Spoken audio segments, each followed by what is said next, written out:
ஒதுக்கி இருக்கிற தகவல் வந்து அப்படியா?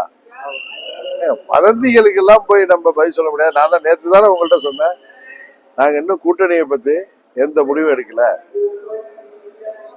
எங்களை தமிழ்நாட்டில் இன்றைக்கு இருக்கின்ற கூட்டணிகளுக்கு தலைமை ஏற்றிருக்கின்ற கட்சிகள் எங்களை அணுகி எங்களோடு பேசி வருகிறார்கள். அம்மா மக்கள் முன்னேற்ற கழகத்தின் சார்பாக எந்த முடிவும் எடுக்கல. அது அம்மா அவர்களின் பிறந்த நாளுக்கு முன்பு தை மாதத்தில் எடுப்போம்னு சொல்லியிருந்தேன். இது என்ன என்ன வதந்தி பரவுது? தேசிய ஜனநாயக கூட்டணியில் ஒரு 6 சீட்டு ஒதுக்கி ரொம்ப பெருந்தன்மையா இருக்கு. அண்ணாமலை பேச்சுவார்த்தை நடத்துறாரா? பாராளுமன்றத்துல எனக்கு 6-7 சீட்டு கொடுக்கிறதா இருந்தாங்க. அண்ணாமலை அவர்களை கேட்க தெரியும்.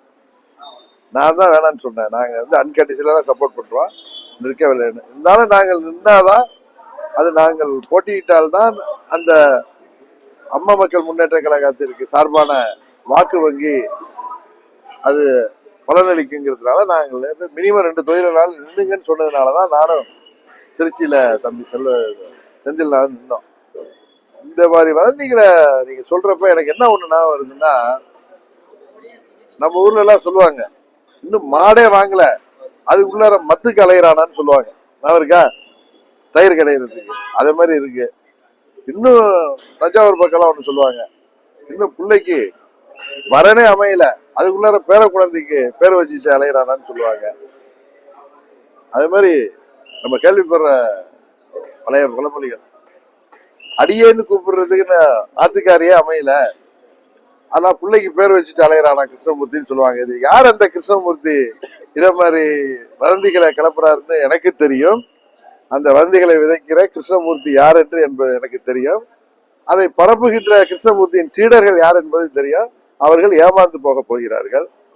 அதனாலதான் சொல்றேன், இது போல வதந்திகளை எல்லாம் யாரும் நம்ப வேண்டாம். அம்மா மக்கள் முன்னேற்ற கழகம் முடிவெடுத்த பிறகு ஊடகத்தின் மூலம் எல்லோரிடம் சொல்லிவிட்டுத்தான் நாங்கள் எங்கள்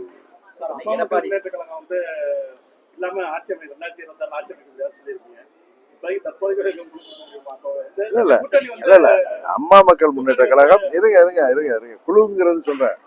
எங்களை தவிர்த்து விட்டு எந்த ஒரு கூட்டணியும் ஆட்சி அமைக்க முடியாத அரசியல் சூழ்நிலை தான் இன்றைக்கு தமிழ்நாட்டில் இருக்குங்கிறது உங்களுக்கு தெரியும். அதுக்கு காரணம் எனது எத்தனையோ சோதனைகளையும் தாண்டி என்னோடு பயணிக்கின்ற லட்சம் தொண்டர்களும் அவர்களை வழிநடத்துகின்ற நிர்வாகிகள் தான் காரணம். அதனால இன்றைக்கு அம்மா மக்கள் முன்னேற்ற கழகத்தை தவிர்த்து விட்டு தமிழ்நாடு அரசியல் இல்லை என்பது உங்களுக்கு தெரியும்.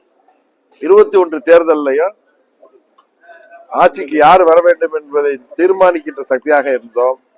இந்த தேர்தலில் நாங்கள் சேர்கிற அணிதான் உறுதியாக ஆட்சி அமைக்கும். அதனால நான் தான் சொல்றேன், தமிழ்நாட்டில் கூட்டணிக்கு தலைமையை தாங்குகின்ற கட்சிகள், இன்னைக்கு என்னென்ன கூட்டணி இருக்கு, எந்தெந்த கூட்டணி உருவாக இருக்கு அப்படிங்கிற கட்சிகளுக்கு தலைமை தாங்குகின்ற கட்சிகள் எங்களை அணுகி பேசி வருகிறார்கள். நாங்கள் உறுதியாக இந்த தேர்தலில் கூட்டணியில தான் போட்டியிட போறோம்.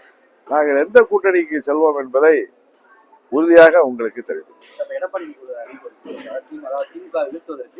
யார் வேணாலும் இந்த கூட்டணியில வந்து சேரலாம். அவங்க ஒவ்வொரு கட்சியும் தேர்தல் நேரத்துல ஒவ்வொரு அறிவிப்பு கொடுப்பாங்க. தீபாவளி வந்தா ஒவ்வொரு துணி கடையிலயும் சேர்க்க மாட்டோம் சொன்னாரு. இப்ப வந்து யார் வேணாலும் வரலாம் அப்படின்னு சொல்லியிருக்காரு. அது ஒரு நம்ம ஊர்ல எல்லாம் தீபாவளி அது தெரியல, அந்த மாற்றம். தீபாவளி பொங்கல் நேரத்துல துணி கடைகள் எல்லாம் 3 புடவை வாங்கினா 1 புடவை இலவசம். அது மாதிரி அந்த வியாபார யுக்திக்காக செய்வாங்க. அது மாதிரி அரசியல்ல வெற்றி பெறணுங்கிற யுக்திக்காக ஒவ்வொரு கட்சியும் ஒன்று சொல்லுவாங்க. ஆனா அம்மா மக்கள் முன்னேற்ற கழகத்தை பற்றி வதந்தியை விதைக்கிற கிருஷ்ணமூர்த்தி யார் என்பது எனக்கு தெரியும். அந்த கிருஷ்ணமூர்த்தியின் சீடர்கள் யார் என்பதும் தெரியும். அவர்கள் எல்லாம் ஏமாந்து போவது உறுதி.